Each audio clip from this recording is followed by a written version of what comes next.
हाय friends, मैं हूं Manav. Welcome to movie shoovie. करते हैं आपस में पॉजिटिव सा नमस्कार। आज हम बात करने वाले हैं रोहित शेट्टी के बारे में। A film by Rohit Shetty and team. Yes You believe you are because of यहाँ your एक team. आदमी फिल्म नहीं बना सकते, हम एक आग बनाते हैं, हम कोई सिंगम एक अलग कोई फिल्म बना रहे होते हैं शायद। So obviously it makes a difference जब आपकी टीम अच्छी हो। और क्या वो फेड हो रहे हैं अब, या फिर इसी तरीके से हमें एंटरटेन करते रहेंगे? बहुत ही जबरदस्त तरीके के revolutionising I would say Bollywood director है। लार्जर देन लाइफ सीक्वेंसेस बनाते हैं, ब्लॉकबस्टर फ्रेंचाइजीज हैं इनके किटी के अंदर, जिसको कैसे भी तोड़ा मरोड़ा जा सकता है। कौन है?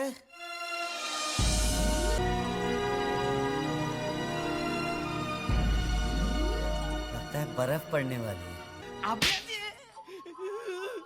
मुझे क्या लगता है हम दोनों यहाँ पे वो ब्लैक ब्लैक खेल रहे हैं। बट क्या is he fading? Is he outdated now? Has Bollywood action maestro lost his charm? ये सब चीजें यहाँ पर डिस्कस करने वाले हैं। पर पहले आप ये कोशिश करो कि जो डॉक्यू सीरीज है हमारी, इस डॉक्यू सीरीज का कोई अच्छा सा नामकरण कर दो हमें। मूवी शूवी अब बताओ कि क्या नाम होना चाहिए।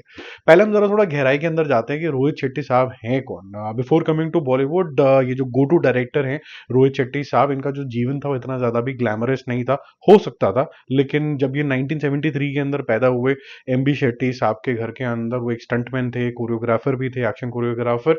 और हिंदी सिनेमा में एक ठीक ठाक नाम भी हो गया था इनका, ये खुद भी स्टंट्स किया करते थे। But after his father's death, his mother Ratna Shetty, who worked as a junior artist, supported the family along with few friends like Amitabh Bachchan and Ajay Devgn की फैमिली ने भी काफी ज्यादा सपोर्ट किया था। तो ऐसा नहीं था कि पैसे घर में पैसे बहुत सारे हैं। तो despite his hardship, Rohit Shetty entered into the film industry at the age of just 17। तो जिसको लगता है कि बहुत ही ग्लैमर वर्ल्ड है, बहुत पैसे आ गए हैं, तो 17 साल की उम्र में काम करना पड़ा था।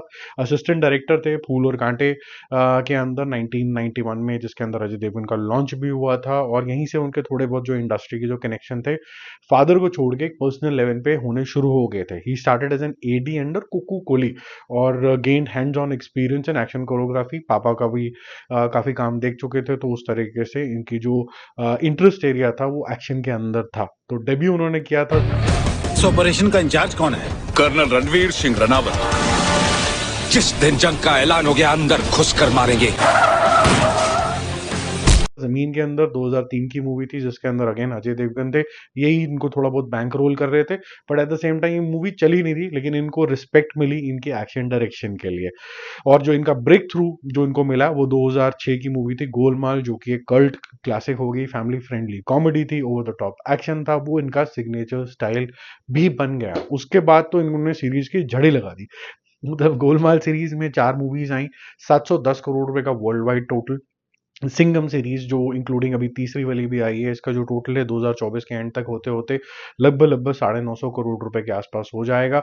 और जो कॉप यूनिवर्स है कंप्लीटली, वो 1400 करोड़ रुपए हो जाता है। चेन्नई एक्सप्रेस भी बीच में आई थी शाहरुख खान के साथ 2013 के अंदर, उसने 423 वर्ल्ड वाइड करोड़ करे थे। इसमें बीच में और भी बहुत सारी मूवीज इन्होंने बनाई, जिसकी वजह से ये स्टैंड आउट करते हैं ऑलमोस्ट एक डोमिनेंट पोजिशन के अंदर अमंगस्ट हिज कंटेम्प्रेरी डायरेक्टर्स। अब ये कैसे करते हैं?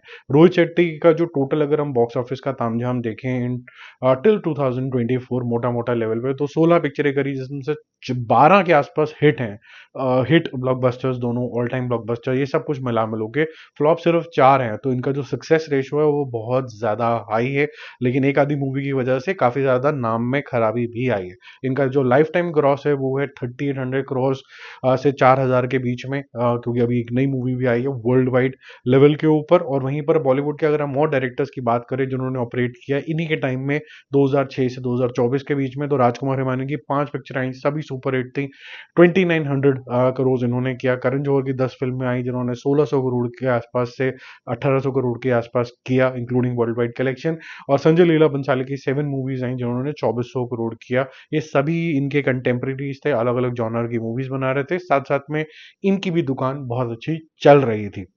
साउथ इंडियन डायरेक्टर्स की अगर बात करें तो वो थोड़ा इनसे आगे चल रहे थे, क्योंकि उन्होंने जो फॉर्मूला निकाल लिया था वो एक और नेक्स्ट लेवल का मास था, जो थोड़ा सा ग्लोबल अपील भी ले रहा था। 2006 से 2024 के बीच में राजा मौली का जो टोटल कलेक्शन है वो है 4500 करोड़। उसमें बाहुबली सीरीज RRR आती है। ऐसी प्रशांत लील की 2800 करोड़ के आसपास का टोटल करने वाली जो उनकी KGF ब्लैक सीरीज है वो भी आती है। रोहित शेट्टी की जो फिल्म है वो बॉलीवुड के amongst the most commercial movies की सक्सेस के अंदर आती हैं, लेकिन साउथ मूवीज की अगर हम बात करें तो उनको ओवरटेक नहीं कर पाती हैं, और ये कहीं ना कहीं जो उनका स्टोरी टेलिंग का इनोवेशन है वो थोड़ा सा फॉल शॉर्ट होता हुआ नजर आता है। लेकिन हैविंग सेड दैट, इनको बचाया किसने?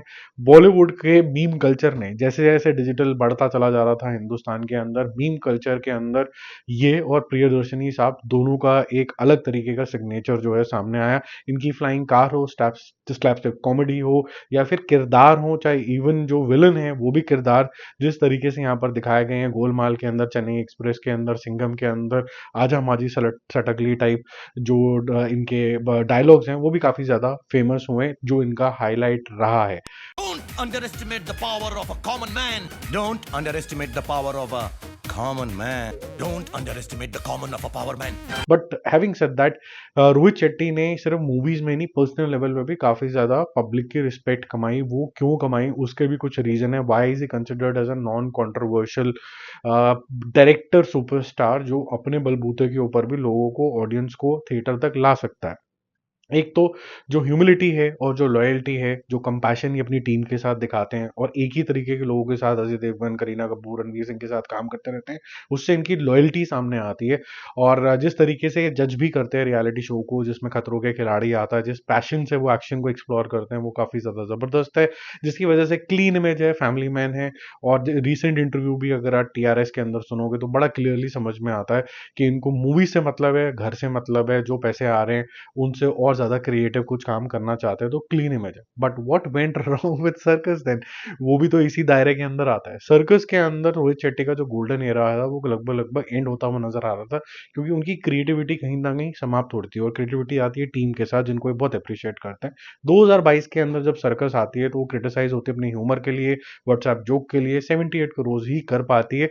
अगर हम कंपेयर करें तो उसी टाइम पे आरआरआर जो थी 1200 करोड़ करने लग जाती है, और जो साउथ की मूवीज है और बड़ा नरेटिव लेके आती हैं, और कहीं ना कहीं ओवरऑल बॉलीवुड इंडस्ट्री ही कहीं ना कहीं डोल्ड्रम्स में आनी शुरू हो जाती है, और जो मार्केट का ट्रेंड था वो ग्रिटी थ्रिलर्स की तरफ चला जाता है, courtesy OTT and all that, जिससे रोहित शेट्टी का ये जो फॉर्मूला है, सिर्फ फैमिली वाला, happy go lucky straight formula, वो थोड़ा सा फेड होना शुरू हो जाता है। फेड होना शुरू हो गया, क्या वो कंप्लीटली फेड हो गया? उनका जो स्टोरी टेलिंग स्टाइल है, क्या वो एज हुआ है कि नहीं हुआ है, उसके बारे में थोड़ा सा बात करते हैं। जो रोहित शेट्टी की मेन मूवीज के अंदर प्रॉब्लम है वो ये है कि वो इवॉल्व नहीं हो पा रहे because of the close bonded team. अगर आप उनकी स्ट्रेंथ देखिए तो उनकी स्ट्रेंथ क्या है? Clean family entertainers, slapstick comedy जो कि बहुत अच्छे तरीके से डिलीवर होती है, बहुत ही क्लोज नेट फैमिली की तरह आर्टिस्ट जो बिल्कुल ही नेचुरल तरीके से अपने डायलॉग्स डिलीवर कर देते हैं। हाई एंड एक्शन सीक्वेंसेस होते हैं जो कि 70s के बॉलीवुड के ज़माने से इंस्पायर्ड है, जिसके अंदर अब मॉडर्निटी ऑफ हॉलीवुड भी डाल दी जाती है। गुड टीम, गुड स्टार का वीकनेस क्या है फिर? Lack of emotional depth. जब आप कैरेक्टर की आर्क देखते हो तो आपको स्टोरी ओवर पावर कर जाती है, वहां पर कोई भी जो कैरेक्टर है वो याद इतना ज्यादा नहीं रहता। Over use of clichés, like अब गाड़ियां उड़ती ही चली जा रही हैं तो उड़ती चली जा रही हैं, हर मूवी के अंदर वैसा ही लग रहा है, तो जो स्टंट है वो सेम लगने लग जाते हैं। और जो सेम टीम के साथ काम करने का मतलब है कि आप टीम्स को इतना ज्यादा प्यार करने लग जाते हो कि उनको लेट गो नहीं कर पाते हो, और लेट गो के चक्कर में थोड़ी सी कंप्लेसेंट हो जाती है। तो जो चेंजिंग ट्रेंड इन एक्शन है, जो रोहित शेट्टी को अपनाने पड़ेंगे विद द मॉडर्न टाइम्स, अगर ग्लोबल ट्रेंड भी अगर हम देखें कि बड़ा ही रॉ और विसेरल टाइप का एक्शन होना शुरू हो गया, खून वून निकलना चाहिए, जैसे जॉन विक हो गया, विक्रम मूवी आई थी, एनिमल आई अभी रिसेंटली, केजीएफ 2 आया, वैसा चाहिए। तो अपॉर्चुनिटी है introducing a more grittier R rated kind of sequences in the cop universe, बन सकता है इजिली, क्योंकि ऑडियंस आज की डेट में तैयार है, और साउथ ने तो ऑलरेडी करना शुरू कर दिया है, और विद किल इन बॉलीवुड की सक्सेस वे बिल्कुल रास्ता क्लियर हो जाता है। तो अब रास्ता आगे है क्या रोहित शेट्टी के लिए? सिंघम अगेन हिट हो चुकी है, लेकिन उतना बड़ा क्लेम नहीं मिला है, और वो इन्हीं सब रीजनों की वजह से मिला है, मैं उसको रिपीट नहीं करूंगा। जो अपकमिंग प्रोजेक्ट है गोलमाल 5, उसके अंदर पहला चेंज ये आना चाहिए कि जो मेन लीड है वो कोई एक यंगर एक्टर होना चाहिए, जो कि बहुत ही बेहतरीन आर्टिस्ट भी हो, और अजय देवगन जैसा सीनियर आर्टिस्ट बैक सीट लेके मेंटर करे, लाइमलाइट लेके जाए, लेकिन as a support artist, not as a main artist, ताकि बेटन जो है आगे पास हो पाए और गोलमाल कभी खत्म ना हो। ऐसे ही कॉप यूनिवर्स के अंदर ये जो क्रॉस ओवर हो रहे हैं चुलबुल पांडे और सिंघम, उनका इतना इमोशनल इनको ट्रेन कर दिया जाए कि उसके बाद ये जो आर रेटेड निकलेगा इन दोनों के अंदर, वहां बंदूकें नहीं चलेंगी, फिर हाथ चलेंगे, फिर मजा आ जाएगा। जो अपॉर्चुनिटीज हैं री इन्वेंशन के लिए, मुझे ऐसा लगता है कि जो एक्सपेरिमेंट है with non linear and darker themes, ये बहुत ज़्यादा ज़रूरी है, मतलब जैसे कि R-rated, और partner with young composers and artist, जैसे कि जो बीजीएम अच्छा लेके आ पाए वो भी बहुत ज़्यादा ज़रूरी है, जैसे यहाँ पर थमन वगैरह हैं साउथ के अंदर। और जो मॉडर्न एक्शन कोरियोग्राफी है उसको लाना होगा, जॉनर्स में एक्सपेरिमेंट करना होगा कि जहाँ पर आपका थ्रिल भी आ गया, कॉमेडी भी आ गया, लेकिन थ्रिल होना बहुत ज़्यादा ज़रूरी है।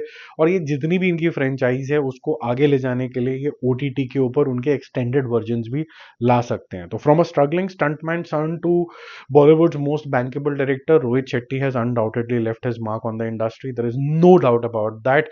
But with the rapid evolving cinematic landscape, OTT also, his signature style stands, I would say, the test of time. उसको देखना पड़ेगा कि कैसे होगा, और मेरे ख्याल से आंसर लाई करता है सिर्फ एक ही चीज में, his ability to adapt, his ability to let go also. मैं एक ब्रांड का यहाँ पर एग्जाम्पल दूंगा, एप्पल, जो कि बहुत बड़ा हो गया, और वो बोलते हैं कि हम अपनी जब डिज़ाइन क्लास के अंदर बैठते हैं, हम अपने टेक्नोलॉजी क्लास के अंदर बैठते हैं, वर्कशॉप्स करते हैं, तो हम सबसे पहले ये डिसाइड करते हैं कि हमें क्या नहीं करना है। मेरे ख्याल से रोहित शेट्टी एंड टीम को ये डिसाइड कर लेना चाहिए कि हमारे लिए क्या ज़रूरी नहीं है। If it requires the change in team, change in approach, please do that. Rohit Shetty is a brand which can not be compromised, because वो जो टीम है वो आगे इवॉल्व नहीं होना चाहती है। कुछ जो स्टार्स हैं वो बहुत स्ट्रांगली कंट्रीब्यूट करते हैं, अजय देवगन टाइप, जिनकी बहुत स्ट्रांग पर्सोना है, they have to still be part of his team. But at the same time आपको अच्छा स्क्रीन राइटर चाहिए होगा जो एक अलग तरीके का नरेशन ला पाएगा, चाहे वो कॉमेडी कर रहे हो, चाहे वो एक्शन कर रहे हो, चाहे इसके अंदर अचानक से कुछ थ्रिलिंग चीज डाल दी जाए। अगर आप देखें कि छोटा सा एक्सपेरिमेंट हुआ जरूर था, लेकिन फिर भी उसको लीनियर ही रखा गया था, जब इन्होंने कॉमेडी के साथ हॉरर जोड़ दिया था, और हॉरर कॉमेडी का जॉनर इन्होंने सबसे पहले ही पकड़ लिया था जब गोलमाल का लास्ट जो वर्जन आया था उसके अंदर हॉरर कॉमेडी ही थी। इसमें हॉरर का जो सिग्निफिकेंस है वो और ज्यादा बढ़ाना होगा। ये बड़ी स्वीट तरीके की मूवी बनाते हैं, और स्वीट से आजकल जो ऑडियंस है वो थोड़ा सा परहेज कर दिया, क्योंकि डायबिटीज ना हो जाए। डायबिटीज से दूर जाने के लिए थोड़ी कड़वाहट भी जरूरी है, थोड़ा ब्रूटल, थोड़ा रॉ होना जरूरी है, रियल होना ज्यादा जरूरी है। आपको क्या लगता है इस टॉपिक के बारे में? आपकी क्या फाइंडिंग्स है रोहित शेट्टी के लेके? कमेंट करके जरूर बताना, और जो सभ्यता के दायरे से काफी 100-200 किलोमीटर दूर है वो प्लीज कमेंट भी मत करना, ये वीडियो भी मत देखना, ना तो शेयर करना, क्योंकि आप लोग फिर वो क्रिंज और ये सब चीजों के शब्दावली यूज करोगे, which is not appreciated on movie shoovie channel. What we appreciate is a rightful feedback, a constructive feedback, so that everybody can improve and entertain us.